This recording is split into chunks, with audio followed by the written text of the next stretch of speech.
Pud Motor lives! It's been a hot second since I've filmed. A hot second, the hottest of seconds. Now it's time to explain, I guess. Plain and simple, I crashed my bike.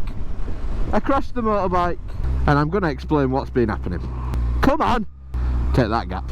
Okay, hit it!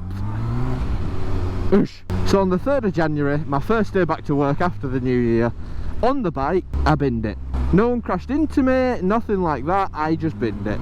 But I'm still not going to take any blame. It's been a long, arduous process. Well, it was a long process to get the bike back on the road. And since the bike's been back on the road, I'm not going to lie, it's not that it knocked my confidence, but with everything that happened, it made me a little bit pissed off with biking maybe, but probably other aspects that I'll go into. So, the day. It was a fine Friday morning. It was freezing, but other than that, it wasn't slippy, it was just cold. Set off to work, bish bash bosh. Normal ride to work, having a lovely time. A lovely old cold time, but a time. Get to the road fairly close to my work, so I'd done 90% of my journey by this point. I had a slow moving car in front of me. I was behind it for quite some time. But anyway, I was getting a little bit impatient, but that's actually got nothing to do with the crash. So I'd been behind this car for quite a while, doing 15 in a 30. And he indicates to come off to a side street on the right, which is like, sound, you're getting out my way, I'm on my way. And as you do, usually if a car's sort of moving, if you don't want to fully slow down, I'll get past it, Yeah, so as you do, if you've got your momentum, a car's pulling off, if it's still in the way sort of, you'll sort of do that, won't you, and just sort of move to the left a little bit. Which is exactly what I did. There was loads of space on the left, because there's usually loads of parked cars, but there were like a big gap between two parked cars. So I thought, right, I can move to the left here, I'm not going particularly quick. And as I moved to the left, I put a little bit of power on to, obviously, accelerate up the hill, and your friendly neighbourhood black ice decided to make an appearance, and it did so without my consent, I'll have you know. Because if it had have asked my consent, I would have probably fairly swiftly said, this doesn't make me comfortable. I'm going to say no to your advanced black ice, because I think it's just going to make my life shit for a second. But anyway, yeah, black ice doesn't ask for consent, so it made my life shit for a second. Essentially, as soon as I put the power on, oh, fucking sinkhole! Still having to make this stupid detour. Oh, that is bright. Yeah, so essentially, as soon as I hit the power, the back spun up like crazy, and obviously it's as you've got the torque to go, so it really threw me. I managed to sort of catch the bike a few times with the wobble. What's up, brother? So the bike sort of did this a little bit and bucked me off, and I do honestly think if it hadn't have been for a parked car, me getting towards a parked car quickly, plus the fact that because of the black ice there was no chance of avoidance like this, I think I'd have saved it. I'd like to think so anyway. But because I couldn't get out of the way, and because I was barreling towards a parked car, they say, don't they, I just had to lay her down. But I didn't want to lay her down, but I needed to slow down enough so that I didn't hit this parked car. And in doing so, yeah, took to the front, just quick as you like, took to the front and thunder-bummed the floor very quickly. And there's something about crashing a motorbike that gravity seems to double, and it seems to throw you at the ground downwards twice as quick as if like you were falling over normally. So I hit the ground very, very hard, and obviously you know me, I'm a bit of a pud, so all that pud weight smushing his way onto a hard surface at speed, it wasn't the most pleasant. But then me and the bike slid a little bit, and the bike crunched, bang, crunched, which then, as you can see here, shattered all the front the front headlight, shattered all the fairing. Yeah, I'll go through the damage in a minute. One second. Continue with the story. So that was shit, and it was freezing, so it was even shitter. So obviously I was very pissed off. I got up in the middle of the road, just to make it clear as well, no one stopped. Not a single person stopped. My bike's laid down on the floor, I'm on the deck getting up in the middle of the road, and all the cars that witnessed it just f***ed off past. No one stopped. Not that I'm expecting anyone to stop, because there's a lot of selfish people out there. I mean, come on. But you'd think if you've just seen a motorbike crash in front of you, like 20-30 mile an hour, I might check that this bloke's doing alright.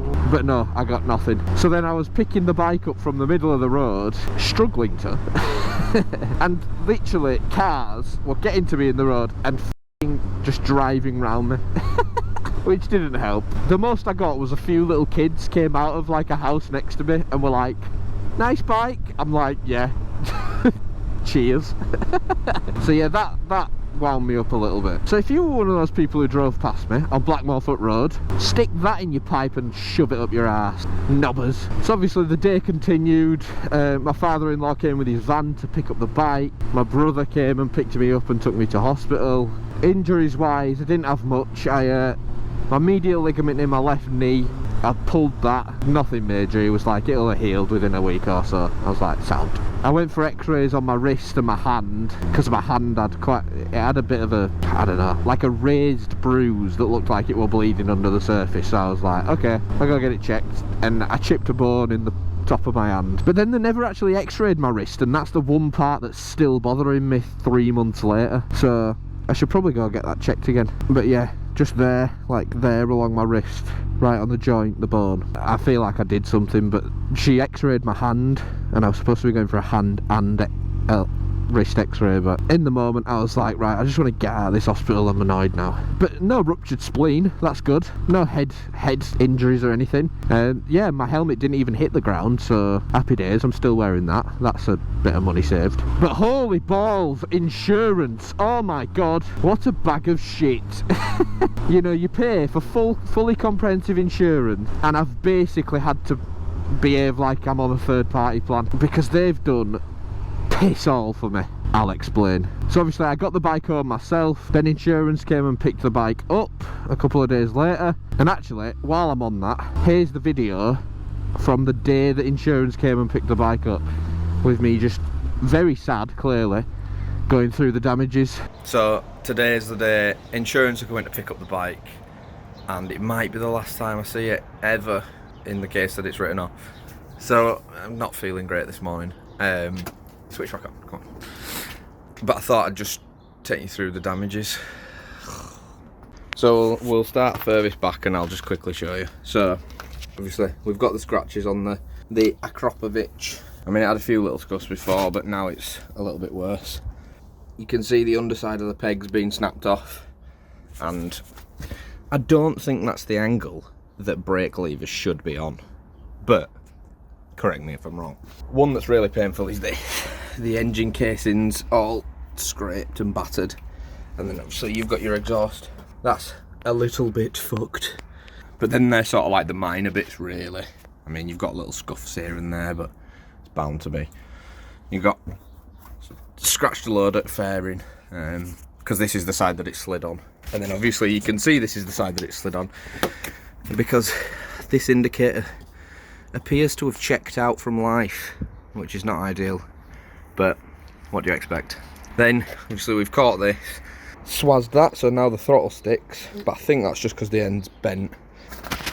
But then the real issue's in here. You can see that's not a lovely angle, so I think you can see in there, I don't know if that's snapped or whether that's just pulled round, because they're separate out there, so that's just pulled round that and taken a little gouge out of that little machine bit there. But I think that could probably be taken out and spun back round straight. But yeah, so that's why, but I can't actually move that back round, so that's why I had to get the bike recovered, because it's like the opposite of Zoolander. I can't turn left. Well, my bike can't turn right, so scuffage, easily replaceable, but this is where you get your... Right, so obviously you've got the tiny little scuff, that's all that's happened to the front fairing. Not. So this is where the bulk of the damage is.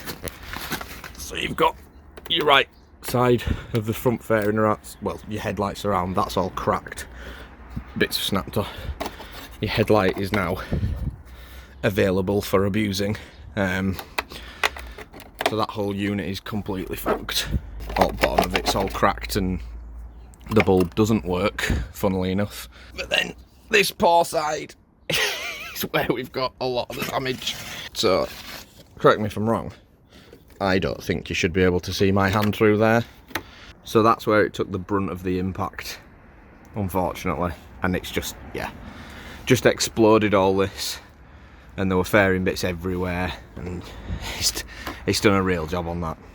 And then probably moving down from this, and you can see it's just gone straight through that. That's just blooming folded. I'm just hoping when it gets checked over there's no issues to the forks, no bending or anything like that, but don't think I hit hard enough for bending. Yeah, you can see how much that side's swazzed. But from my guesses, I've sort of totted up the cost of replacing. Your fairings are probably about 400 quid to get a set. Headlight, you're looking at about 250. It starts to add up pretty quickly. I think the bike's only worth 3,000–4,000, 000, so, and that's like if you bought one fairly new. So we'll see what happens, but I'm not confident, really. I'd have loved to just repair it myself, but just funds. Just funds. Not really. It's not really a realistic thing for me to be able to do. That's what insurance is for, I guess. But been a bit. Yeah, so as you can see, there were quite a bit of stuff wrong, and not feeling like, you know, not having the funds to fix it was like, this is shit, you know, I'm gonna have to go through insurance just for the simple fact I'm not going to be able to afford to fix this myself. So you can see I was not very happy. I was very huffy and puffy and woe is me. But I think you sort of, when it's your main mode of transport and you've crashed it and it's your pride and joy, then I think you're allowed to be a bit huffy and puffy once. So anyway, they collected that. It were all running smoothly, they were great. Went to them, they basically writ it off because they were like, oh, too expensive to fix it, blah blah blah, not worth it. And I'm like, it is worth it, she's worth it. They wrote it off, Cat C, or yeah, basically whatever was just cosmetic. But the reason why it's so hard to get fixed is because obviously they use genuine parts. This bike was run, you know, it was a model for like 3 years. The parts aren't easy to get hold of, genuine parts. You got to get China's finest, which they won't do. So anyway, then I got my settlement figure, which was alright, but then they knocked my voluntary excess, which were like 800 quid, so then it became a little bit less alright. And I was like, right, I can still afford maybe like a KTM 390 Duke or something like that. So that's what I was nosing at. Was going to go and look at one, and then I decided to ask the insurance, right, you know, I'd like to keep my policy, and I want to change that to another bike though now. And they were like, yeah, that's fine, just let us, what's the reg, blah blah blah. This costs me £700 a month for insurance, I think, at the minute. The KTM Duke 390, a bike that's half as big and was literally like 1,500 quid just to run me back and forth. £3,000! £3,000! Like, what the fuck? So then I went into panic stations, okay? So I rung, and I decided, I was like, I want my bike back, I'll try and fix it, I want it back, I want it back, I want it back. It runs, I can't have insurance doing that, I'm back to square one with biking if that's the case. And obviously I'd have lost all my no claims. I think we'll do a cheeky little, just two car overtake here. Probably totally pointless. So I rung them, and I was like, can I have my bike back? I want to cancel the claim completely. I don't want this. It's unrealistic, are the figures you're giving for the next one. The payout's shit. You're knocking even more off. I want it back. Just give me it back. I want my bike back. And he was like, well, it's actually already been sent to salvage. And I was like, fuck! So it was on its way to Copart. I was like, oh shit. And he said, it's almost impossible to get it back once it's in transit. I was like, shit, right, gutted feeling, beyond gutted feeling, because now all I wanted was my bike back. He said, I will do what I can do. Well, I'll try everything I can to get it stopped. Anyway, I got a call about 2 hours later. 2 hours of stressing like 2 hours later, and he goes, we've stopped your bike. And I was just like, oh! So he stopped the bike, because, and the simple process of why he could stop it, that's exactly where I crashed, by the way, just there. Slid uphill, bang, dead. Not dead, but you know, everyone thought I was dead with how long I've been away. And yeah, he rung and said that they managed to stop it, and the only reason they have is because someone on the other end hadn't paid the invoice for it. So it meant that they could cancel it pretty quickly. And I was like, oh my god, yes, thank you. You see, Someone always wins if you're being incompetent, guys. Remember that. Yeah, fortunately I got the bike back. We managed to get a new headlight from Germany, genuine Honda one, still in the original packaging, which were a couple of £100, which wasn't great. And then I've got new fairings, boys and girls, obviously. What's up, brother? New fairings. So I'll reveal what the bike is currently looking like. I need to wrap the tank black. That's one step for it to be complete. But yeah, I'll go through in the next video the process of things that went wrong when we were fixing it. But we got it back, we got the parts. China's finest for the fairings, and you know what? The quality is actually really good. I'm well happy with them. And people keep complimenting me on that, how the bike looks now. It does look like I've got a totally new bike though. But that's fine, because it's a nice refresh. It's a bit of plastic surgery for the old girl, but it's important. And the main thing is I'm still on the same bike, which I absolutely adore.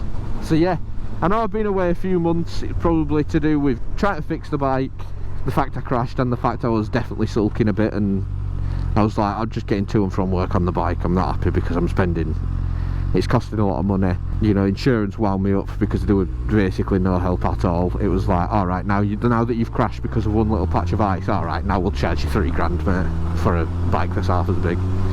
But anyway, sorry for being away so long. I was on it as well, proper on the uploads. But I'm back to basics, and loving it again. So I will see you in the next one, which will only be in a couple of days. Woo! Right, sweet puddling out. Oh no, you're the puddling. Puds out.